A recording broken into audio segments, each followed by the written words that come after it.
Before we get into this episode, I want to go over some housekeeping. If you enjoyed this episode, please be sure to download it, and please give us a rating. If you're only just discovering Cogito Ergo Pod, please listen back to previous episodes. If you want to get in touch, or want to support the podcast, please subscribe on your preferred podcast platform. You can get in touch, or simply follow the podcast on Facebook, Instagram, YouTube, and Threads. With that, all I have left to say is, I hope you enjoy. I have a guilty pleasure. Well, I have several, but on this occasion, only one is relevant to this podcast. I love the TLC series Sister Wives. Why? I have no idea. It may be the voyeurism of watching other people's personal lives, even though it has all been rather bleak of late. It may also be the fact that I find people fascinating, and I enjoy people watching. However, for the sake of us here, I will say that it is the background of the Brown family I find most interesting. For you see, the Browns come from a branch of the Church of Jesus Christ of Latter-day Saints, more commonly known as Mormons, who believe in living a polygamous lifestyle. Sister Wives has brought polygamy to television screens all over the world, and has given us a window into the world of this often frowned upon way of life. But what is this alternative to the more widely accepted practice of monogamy? Well, that is what I'm here to look at.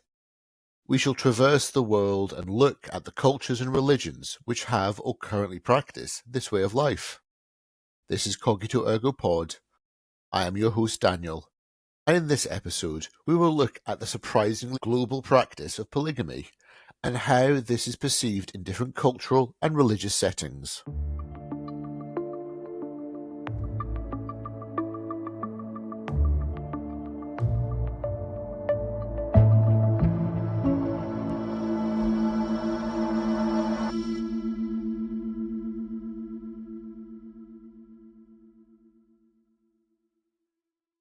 Polygamy, from the late Greek polygamia, meaning state of marriage to many spouses, is the practice of marrying multiple spouses. When a man is married to more than one wife at the same time, it is called polygyny. When a woman is married to more than one husband at the same time, it is called polyandry. In sociobiology and zoology, researchers use polygamy in a broad sense to mean many forms of multiple mating. In contrast to polygamy, monogamy is marriage consisting of only two parties. Like monogamy, the term polygamy is often used in a de facto sense, applied regardless of whether a state recognizes the relationship. In many countries, the law only recognizes monogamous marriages. A person can only have one spouse, and bigamy is illegal. But adultery is not illegal, leading to a situation of de facto polygamy being allowed within legal recognition for non-official spouses. Worldwide, different societies variously encourage, accept, or outlaw polygamy. In societies which allow or tolerate polygamy, polygyny is the accepted form in the vast majority of cases.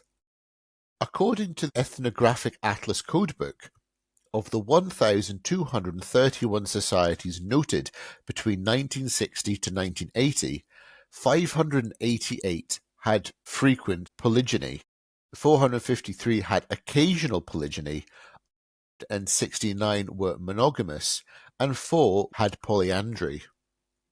However, more recent research has found some form of polyandry in 53 communities, which is more common than previously thought. In cultures which practice polygamy, its prevalence among that population often correlates with social class and socioeconomic status. Polygamy, taking the form of polygyny, is most common in the region known as the Polygamy Belt in West Africa and Central Africa, with the countries estimated to have the highest polygamy prevalence in the world being Burkina Faso, Mali, Gambia, Niger, and Nigeria. The term polygamy may be referring to one of various relationship types, depending upon context. Four overlapping definitions can be adopted from the work of Ulrich Reichard and others. These are marital polygamy, which occurs when an individual is married to more than one person. The other spouses may or may not be married to one another. Social polygamy occurs when an individual has multiple partners that they live with, have sex with, and cooperate with in acquiring basic resources, such as shelter, food, and money. Sexual polygamy refers to individuals who have more than one sexual partner and who have sex partners outside of a primary relationship. And genetic polygamy, referring to sexual relationships that result in children who have genetic evidence of different paternity. Biologists, biological anthropologists, and behavioral ecologists often use polygamy in the sense of a lack of sexual or genetic, reproductive exclusivity. When cultural and social anthropologists and other social scientists use the term polygamy, the meaning is social or marital polygamy. Outside of the legal sphere, defining polygamy can be difficult because of differences in cultural assumptions regarding monogamy. Some societies believe that monogamy requires limited sexual activity to a single partner in life. Others accept or endorse premarital sex prior to marriage. Some societies consider sex outside of marriage or spouse swapping to be socially acceptable. Some consider a relationship monogamous even if partners separate and move to a new monogamous relationship through death, divorce, or simple dissolution of relationship, regardless of the length of the relationship. Anthropologists characterize human beings as being mildly polygamous or monogamous with polygamous tendencies. The average prehistoric man with modern descendants appear to have had children with between 1.5 women, which was 70,000 years ago, to 3.3 women, 45,000 years ago, except in East Asia. While the forms of non-monogamy in prehistoric times is unknown, these rates could be consistent with a society that practiced serial monogamy. Anthropological observations indicate that even when polygyny is accepted in the community, the majority of relationships in the society are monogamous in practice, while couples remain in relationships which may not be lifelong. Thus, in many historic communities, serial monogamy may have been the accepted practice rather than a lifelong monogamous bond. The genetic record indicates that monogamy increased within the last 5 to 10,000 years, a period associated with the development of human agriculture, non-communal land ownership, and inheritance. Monogamy, as I've already alluded to, is in three specific forms. Polygyny, where a man has multiple simultaneous wives. Polyandry, where a woman has multiple simultaneous husbands. And group marriage, where the family unit consists of multiple husbands and multiple wives of legal age. Polygyny, the practice wherein a man has more than one wife at the same time, is by far the most common form of polygamy. Polygynous marriages fall into two types: sororal polygyny, in which the co-wives are sisters, and non-sororal, where the co-wives are not related. Polygyny offers husbands the benefit of allowing them to have more children, may provide them with a larger number of productive workers, and allows them to establish politically useful ties with a larger number of kin groups. Senior wives can benefit as well when the addition of junior wives to the family lightens their workload. Wives, especially senior wives' status in a community can increase through the addition of other wives, who add to the family's prosperity or symbolize conspicuous consumption, much as a large house, domestic help, or expensive vacations operate in a Western country. For such reasons, senior wives sometimes work hard or contribute from their own resources to enable their husbands to accumulate the dowry for an extra wife. Polygyny may also result from the practice of levirate marriage. In such cases, the deceased man's heir may inherit his assets and wife, or, more usually, his brothers may marry the widow. This provides support for the widow and her children, usually also members of the brother's kin group, and maintains the tie between the husband's and the wife's kin groups. Sororate marriage is similar to the levirate in that a widower must marry the sister of his dead wife. The family of the late wife, in other words, must provide a replacement for her, thus maintaining the marriage alliance. Both levirate and sororate may result in a man having multiple wives. In monogamous societies, wealthy and powerful men may establish enduring relationships with and establish separate households for multiple female partners, aside from the legitimate wives, a practice accepted in the court of King Solomon, Imperial China up until the Qin dynasty and the Ottoman Empire. This constitutes a form of de facto polygyny referred to as concubinage. Polyandry, the practice of a woman having more than one husband at a time, is much less prevalent than polygyny. It is specifically provided for in the legal codes of some countries, such as Gabon. Polyandry is believed to be more common in societies with scarce environmental resources, as it is believed to limit human population growth and enhance child survival. It is a rare form of marriage that exists not only among poor families, but also the elite. For example, in the Himalayan mountains, polyandry is related to the scarcity of land. The marriage of all brothers in a family to the same wife allows family land to remain intact and undivided. If every brother married separately and had children, family land would be split into unsustainable small plots. In Europe, this outcome was avoided through the social practice of impartible inheritance, under which most siblings would be disinherited. Fraternal polyandry was traditionally practiced among nomadic Tibetans in Nepal, parts of China, and part of northern India, in which two or more brothers would marry the same woman. It is most common in societies marked by high male mortality. It is associated with partible paternity, the cultural belief that a child can have more than one father. Non-fraternal polyandry occurs when a wife's husbands are unrelated, as among the Nayar tribe in India, where girls undergo a ritual marriage before puberty and the first husband is acknowledged as the father of all her children. However, the woman may never cohabit with that man, taking multiple lovers instead. These men must acknowledge the paternity of their children, and hence demonstrate that no caste prohibitions have been breached by paying the midwife. The women remain in their maternal home, living with their brothers, and property is passed matrilineally. Group marriage, or conjoined marriage, is a marital agreement where three or more adults enter into sexual, affective, romantic, or otherwise intimate short or long-term partnerships and share in any combination of finances, resources, care, or kinwork. While academic usage for group marriage as a marital arrangement, more recent usage has expanded the concept to allow for the inclusion of non-conjoinal unions. Colloquial usage of group marriage has also been associated with polyamory and polyamorous families. Group marriage implies a strong commitment to be faithful by having sex only within the group and intending to remain together for an extended period.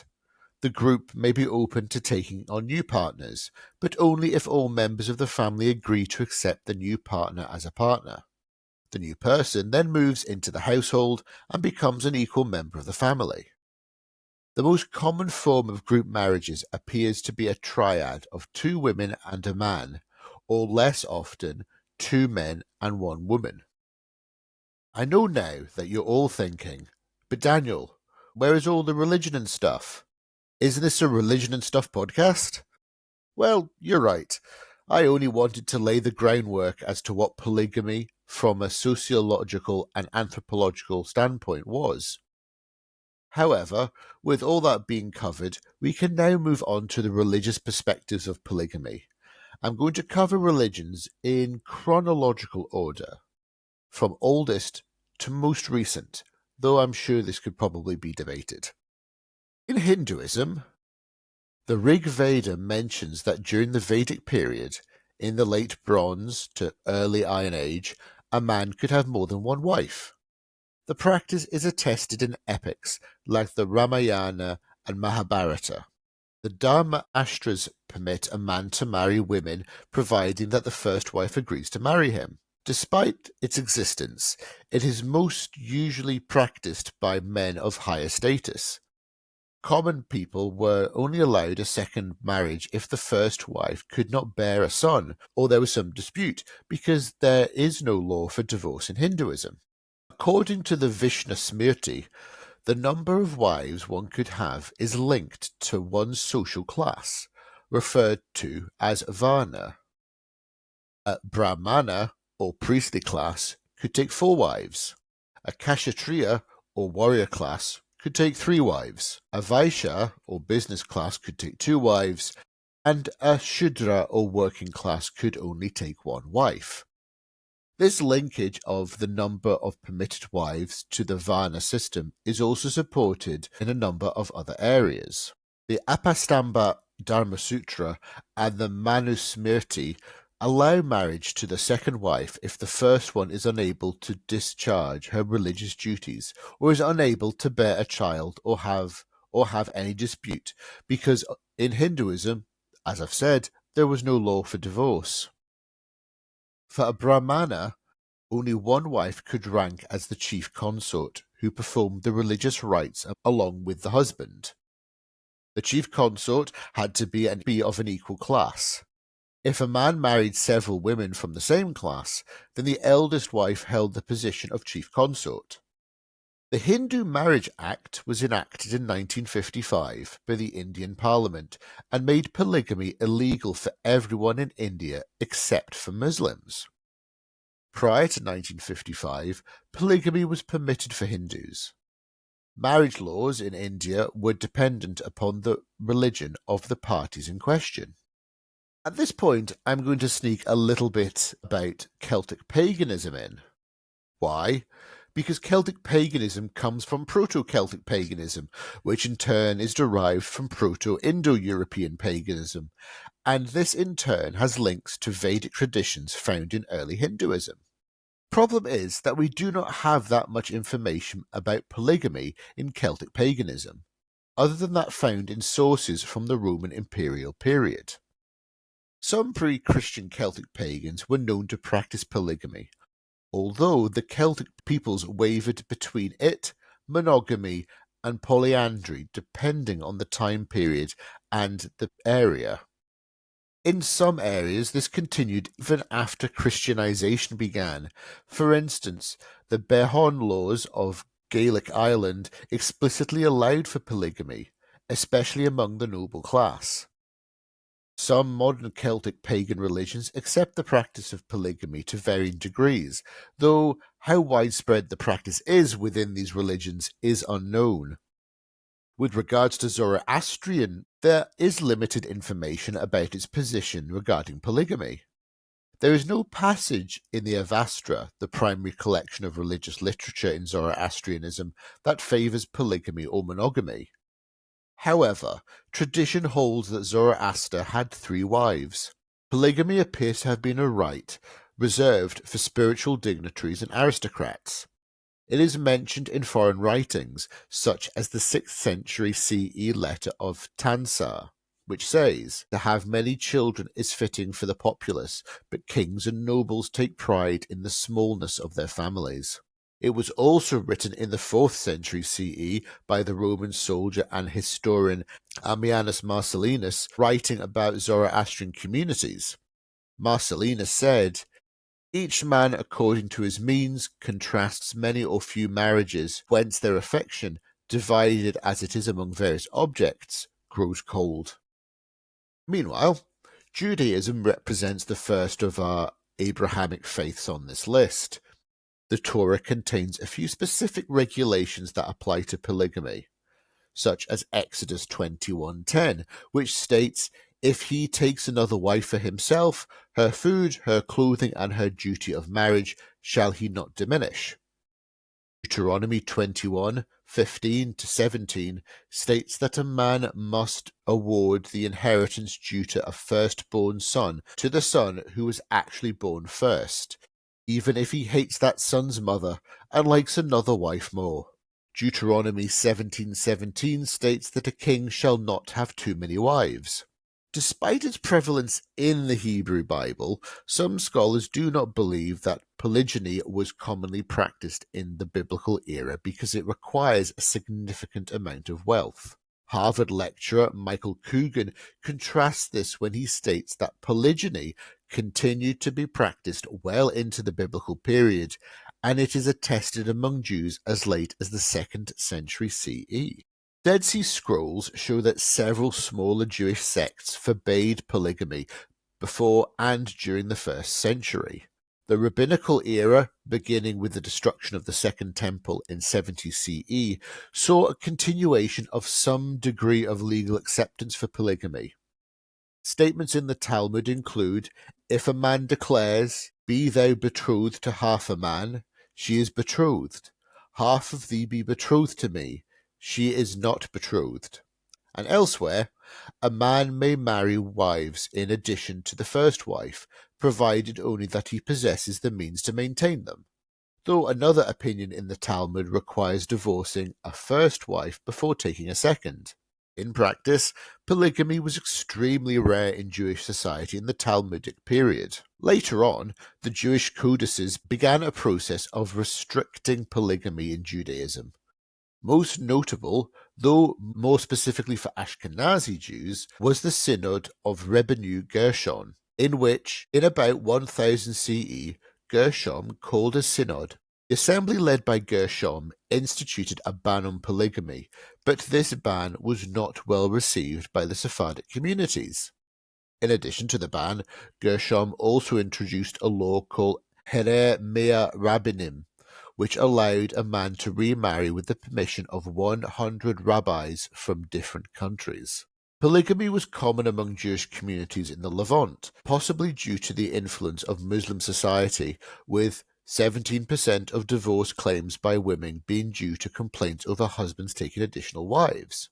According to Rabbi Joseph Caron, the 16th century author of the last great codification of Jewish law, the Shulchan Aruch, and many other rabbis from Safed, the ban of Gershom had expired, and therefore even Ashkenazim could marry additional wives. Even in instances when the husband made prenuptial agreements not to marry additional wives, local rabbis found loopholes to allow them to do so anyway. In the modern day, polygamy is generally not condoned by Jews. Ashkenazi Jews have continued to follow Gershom's ban since the 11th century. Some Mizrahi Jewish communities, particularly Yemenite Jews and Persian Jews, discontinued polygyny more recently, after they emigrated to countries where it was forbidden or illegal. Israel prohibits polygamy by law. In practice, however, the law is loosely enforced, primarily to avoid interference with Bedouin culture, where polygyny is practiced. Pre-existing polygynous unions among Jews from Arab countries, or other countries where the practice was not prohibited by their tradition and was not illegal, are not subject to this Israeli law, but Mizrahi Jews are not permitted to enter into new polygamous marriages in Israel. However, polygamy may also occur in non-European Jewish communities that exist in countries where it is not forbidden, such as Jewish communities in Iran and Morocco. Late Sephardic Chief Rabbi Ovadia Yosef supported the legalization by the Israeli government of polygamy and the practice of pilagesh, the keeping of concubines. Tzvi Zohar, a professor from the Bar Ilan University, recently suggested that based on the opinions of leading halakhic authorities, the concept of concubines may serve as a practical halakhic justification for premarital or non-marital cohabitation. Traveling back over to the Indian subcontinent now, we find the Buddhist tradition. Buddhism does not regard marriage as a sacrament. It is purely a secular affair. Normally, Buddhist monks do not participate in it, though in some sects priests and monks do marry. Hence marriage receives no religious sanction. The Parabhava Sutta states that a man who is not satisfied with one woman and seeks out other women is on the path to decline. Other fragments in the Buddhist scripture seem to treat polygamy unfavorably, leading some authors to conclude that Buddhism generally does not approve of it, or alternatively regards it as a tolerant but subordinate marital model. The tradition of polygamy in countries seen as Buddhist is mixed. Polygamy in Thailand was legally recognized until 1935. Polygamy in Myanmar was outlawed in 2015. Sri Lanka, polyandry was legal in the Kingdom of Kandy, but outlawed by the British after conquering the kingdom in 1815. When the Buddhist texts were translated into Chinese, the concubines of others were added to the list of inappropriate partners. Polyandry in Tibet was traditionally common, as was polygyny, and having several wives or husbands was never regarded as having sex with inappropriate partners. Most typically, fraternal polyandry is practiced, but sometimes father and son have a common wife, which is a unique family structure in the world. Other forms of marriage are also present, like group marriage and monogamous marriage. Polyandry, especially fraternal polyandry, is also common among Buddhists in Bhutan, Ladakh, and other parts of the Indian subcontinent. We now have our second Abrahamic faith, Christianity. Although the Old Testament describes numerous examples of polygamy among devotees to God, most denominations found within Christianity have rejected the practice of polygamy and have upheld monogamy alone as normative. Nevertheless, some Christian groups in different periods have practiced or currently do practice polygamy. Some Christians actively debate whether the New Testament or Christian ethics allows or forbids polygamy. Although the New Testament is largely silent on the subject of polygamy, some point to Jesus' repetition of the early scriptures, noting that a man and a wife shall become one flesh. However, some look at Paul's writings in 1 Corinthians 6:16, where he says, "Do you not know that he who is joined to a prostitute becomes one body with her? For as it is written, the two will become one flesh." Supporters of polygamy claim that this verse indicates that the term refers to a physical rather than a spiritual union. Some Christian theologians argue that Matthew 19:3-9, and referring to Genesis 2-24, Jesus explicitly states a man should have only one wife, when he says, "And they twain shall be one flesh." 1 Timothy 3:2 states, "Now a bishop must be above a reproach, married only once, temperate, sensible, respectable, hospitable, and apt teacher." There is also reference in 1 Timothy, verse 12, to deacons having only one wife. Similar guidance is repeated in the first chapter of the Epistle to Titus. Periodically, Christian reform movements that have sought to rebuild Christian doctrine based on the Bible alone, sola scriptura, have temporarily accepted polygyny as a biblical practice.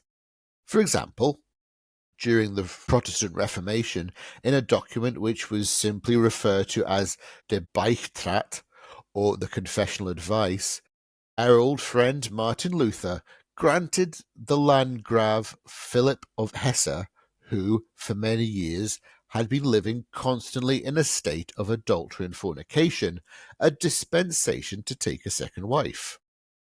The double marriage was to be done in secret, however, to avoid public scandal.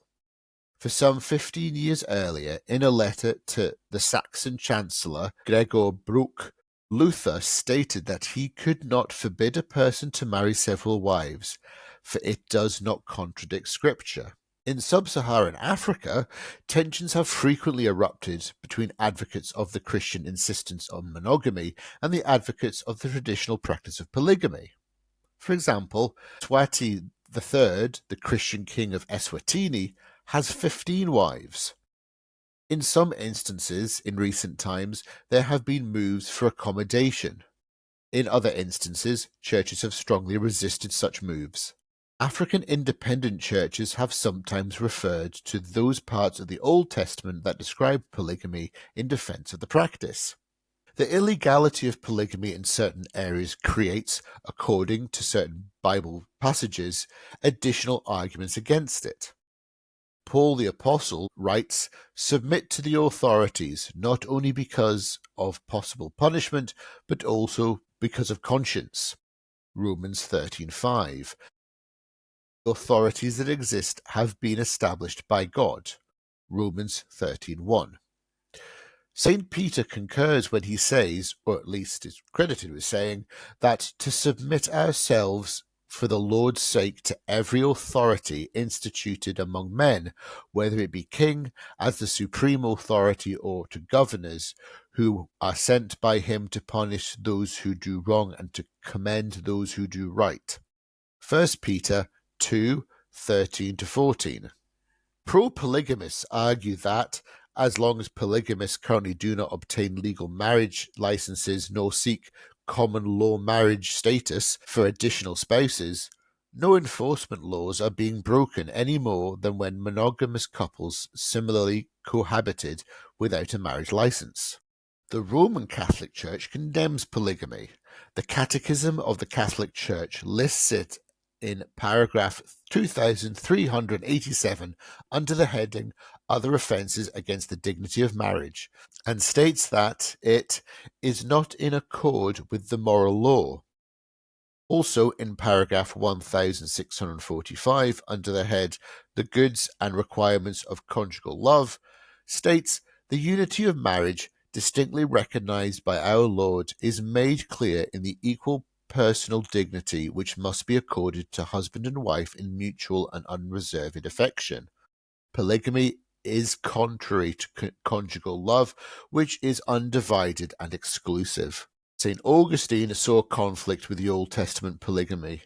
He refrained from judging the patriarchs, but did not deduce from their practice the ongoing acceptability of polygyny. On the contrary, he argued that polygamy of the fathers, which was tolerated by the Creator because of fertility, was a diversion from his original plan for human marriage. Augustine wrote that the good purpose of marriage, however, is better promoted by one husband with one wife than by a husband with several wives, is shown plainly enough by the very first union of a married pair, which was made by the divine being himself. Augustine taught that the reason patriarchs had many wives was not because of fornication, but because they wanted more children. He supported his premise by showing that their marriages, in which husband was the head, were arranged according to the rules of good management. Those who were in command in their society were always singular, while subordinates were multiple. He gave two examples of such relationships: Dominus servus, servant master, and God soul. The Bible often equates worshipping multiple gods, i.e. idolatry, to fornication. Augustine relates that, on this account there is no true God of souls, save one, but one soul by means of many false gods may commit fornication, but not be made fruitful. As tribal populations grew, fertility was no longer a valid justification for polygamy. It was lawful among the ancient fathers. Whether it be lawful now also, I would not hastily pronounce. For there is not now necessity for begatting children, as there then was, when, even when wives bare children, it was allowed, in order to a more numerous posterity, to marry other wives in addition, which now is certainly not lawful. Augustine saw marriage as a covenant between one man and one woman, which may not be broken. It was the Creator who established monogamy. Therefore, the first natural bond of human society is a man and wife. Such marriage was confirmed by the Saviour in the Gospel of Matthew 19:9 and by his presence at the wedding in Cana, John 2:2. In the Church, the city of God, marriage is a sacrament and may not and cannot be dissolved as long as the spouses live. but a marriage once for all entered upon in the city of our God, where, even with the first union of the two, the man and woman, marriage bears a certain sacramental character, can in no way be dissolved but by death of one of them. In chapter 7 of City of God, Augustine points out that the Roman Empire forbade polygamy, even if the reason of fertility would support it. For it is in a man's power to put away a wife that is barren and marry one of whom to have children, and yet it is not allowed. And now indeed in our times, and after the usage of Rome, neither to marry in addition, so as to have more than one wife living. Further on, he notices that the Church's attitude goes much further than the secular law regarding monogamy. It forbids remarrying, considering such to be a form of fornication. Yet, save in the city of our God, in his holy mount, the case is not such with the wife, but that the laws of the Gentiles are otherwise. Who is there that knows not? And you'll be glad to know that's the end of me trying to read quotes from St. Augustine. The Council of Trent condemns polygamy. In modern times, a minority of Roman Catholic theologians have argued that polygamy, though not ideal, could be a legitimate form of Christian marriage in certain regions, in particular Africa. The Roman Catholic Church teaches in its catechism that polygamy is not in accord with the moral code. Conjugal communion is radically contradicted by polygamy. This, in fact, directly negates the plan of God that was revealed from the beginning, because it is contrary to the equal personal dignity of men and women, who in matrimony have themselves with a love that is total and therefore unique and exclusive. The Lutheran World Federation hosted a regional conference in Africa in which the acceptance of polygamists into full membership by the Lutheran Church in Liberia was defended as being permissible. The Lutheran Church in Liberia, however, does not permit polygamists who have become Christians to marry more wives after they have received the sacrament of baptism. Evangelical Lutheran missionaries in Masai also tolerate the practice of polygamy, and in southern Sudan, some polygamists are becoming Lutheran Christians. The 1988 Lambeth Conference of the Anglican Communion ruled that polygamy was permissible in certain circumstances. The conference upheld monogamy as God's plan, as the idea of relationship of love between a husband and wife, nevertheless recommends that a polygamist who responds to the gospel and wishes to join the Anglican Church may be baptized and confirmed with his believing wives and children on the following conditions: that the polygamist shall promise not to marry again as long as any of the wives at the time of his conversion are alive, that the receiving of such a polygamist had the consent of the local Anglican community, and that such a polygamist shall not be compelled to put away any of his wives on account of the social deprivation they would suffer. Now, the Church of Jesus Christ of Latter-day Saints can wait until the end. In Islamic marital jurisprudence, under reasonable and warranted conditions, a Muslim man may have more than one wife at the same time, up to a total of 4. Muslim women are not permitted to have more than one husband at the same time under any circumstances. Based on Surah Ar-Rum 30:21, the ideal relationship is the comfort that a couple find in each other's embrace. It says, "And one of his signs is that he created for you spouses from among yourselves, so that you may find comfort in them. And he has placed between you compassion and mercy. Surely in this are signs for people who reflect." The polygyny that is occurring in the Quran is for special situations. There are strict requirements to marrying more than one woman, as a man must treat them fairly financially and in terms of support given to each wife, according to Islamic law. However, Islam advises monogamy for the man if he fears that he cannot deal justly with his wives. Muslim women are not allowed to marry more than one husband at once. However, in the case of divorce or their husband's death, they can remarry after the completion of iddah, as divorce is legal in Islamic law. A non-Muslim woman who flees from her non-Muslim husband and accepts Islam has the option to remarry without divorce from her previous husband, as her marriage with a non-Muslim husband is Islamically dissolved on her fleeing. A non-Muslim woman captured during a war by Muslims can also marry, as her marriage with her non-Muslim husband is Islamically dissolved at capture by Muslim soldiers. This permission is given to such women in Surah An-Nisa 4:24. The verse also emphasizes on transparency, mutual agreement, and financial compensation as prerequisites for matrimonial relationships as opposed to prostitution. Muhammad was monogamously married to Khadija, his first wife, for 25 years until she died. After her death, he married multiple women. Muhammad had a total of 9 wives at the same time, even though Muslim men were limited to 4 wives. One reason cited for polygyny is that it allows a man to give financial protection to multiple women who might otherwise not have any support, e.g. widows. However, some Islamic scholars say the wife can set a condition in the marriage contract that the husband cannot marry another woman during their marriage. In such a case, the husband cannot marry another woman as long as he is married to his wife. However, other Islamic scholars state that this condition is not allowed. According to traditional Islamic law, each of these wives keeps their property and assets separate and are paid mahr separately by their husband. Usually the wives have little to no contact with each other and lead separate individual lives in their own houses and sometimes in different cities, though they all share the same husband.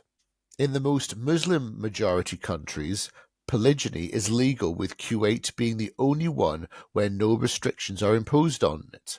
The practice is illegal in Muslim-majority Turkey, Tunisia, Albania, Kosovo, Azerbaijan, Bosnia and Herzegovina, Brunei, Sierra Leone, Guyana, Kazakhstan, Turkmenistan, Kyrgyzstan, Uzbekistan, and Tajikistan.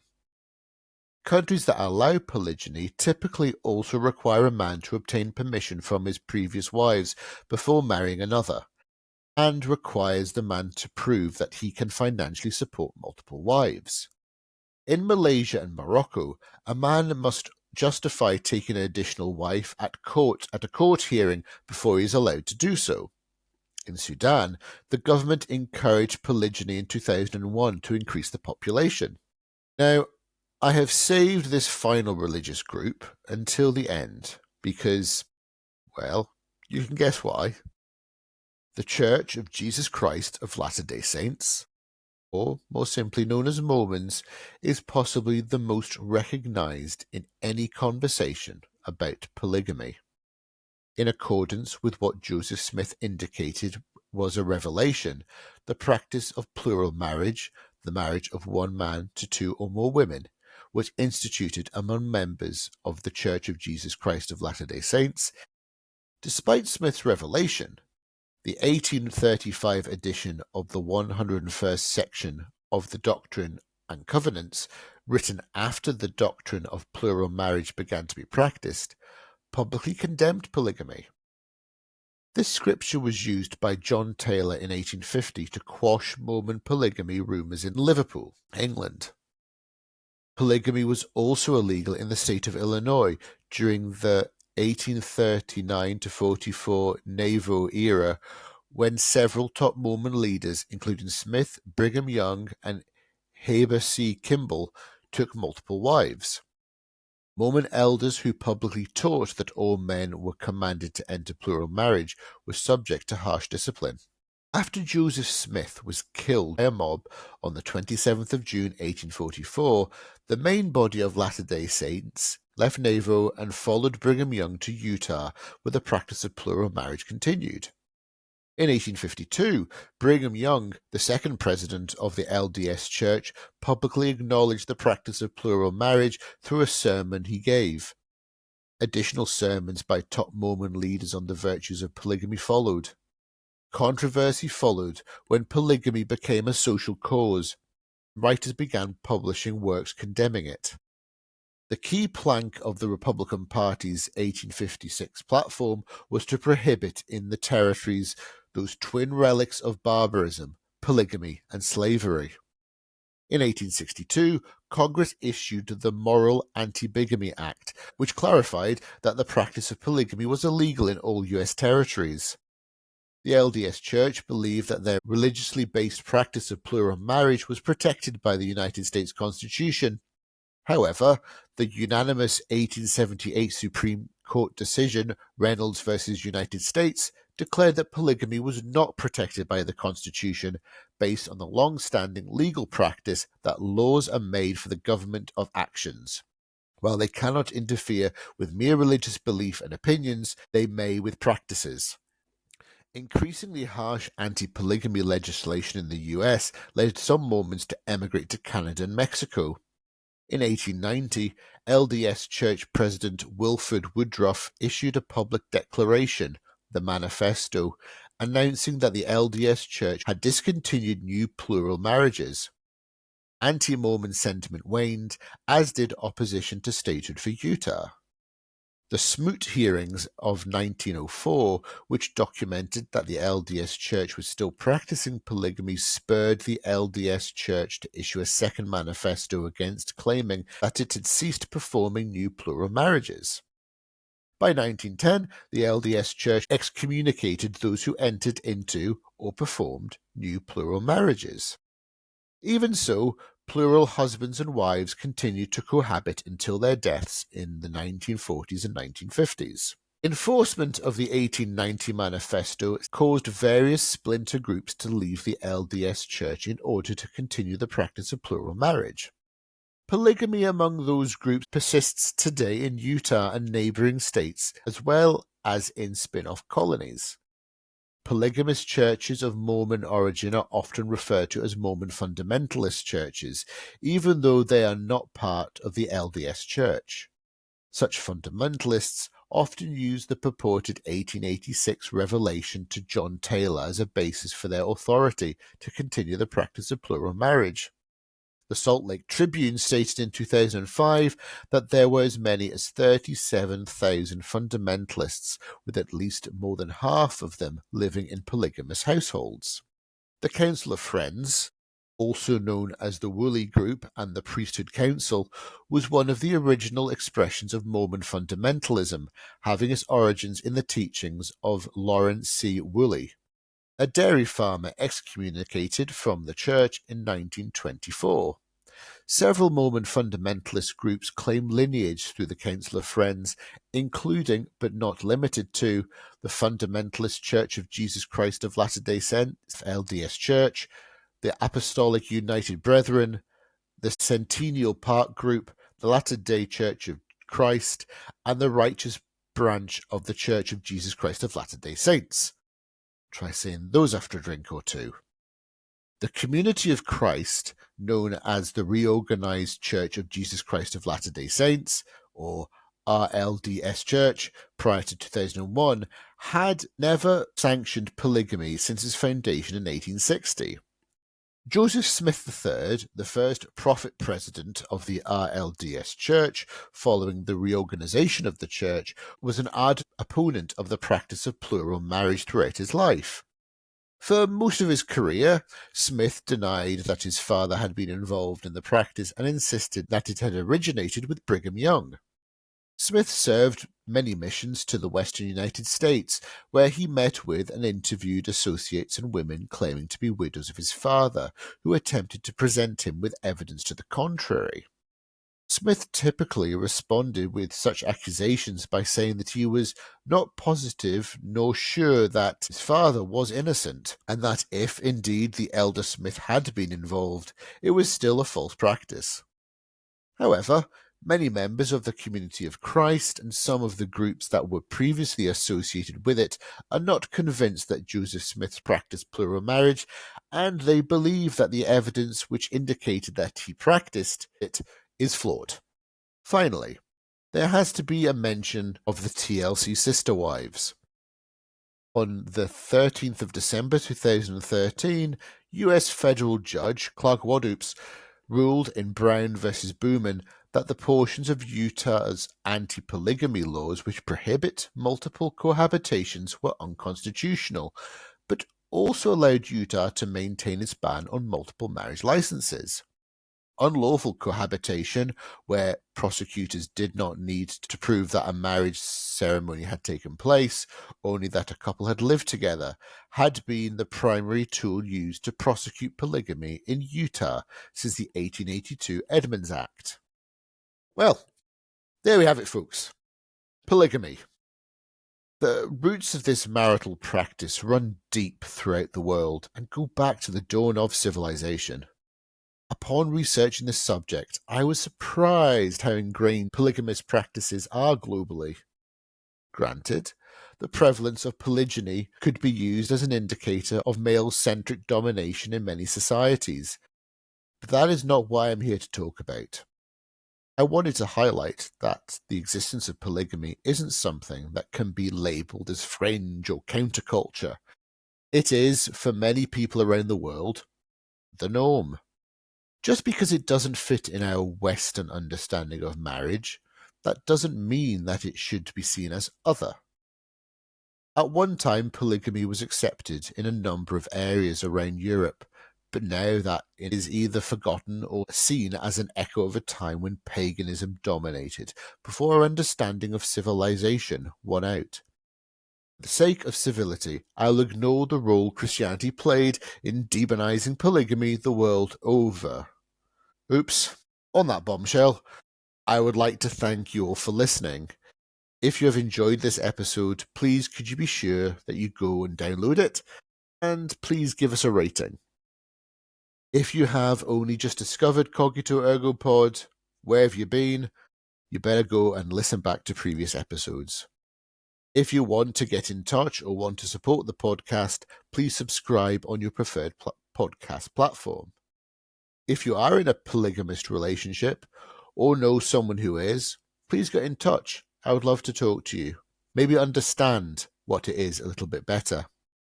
You can get in touch or simply follow the podcast on Facebook, Instagram, YouTube, and Threads. And with that, all I have left to say is thank you for listening, and I will speak to you again soon.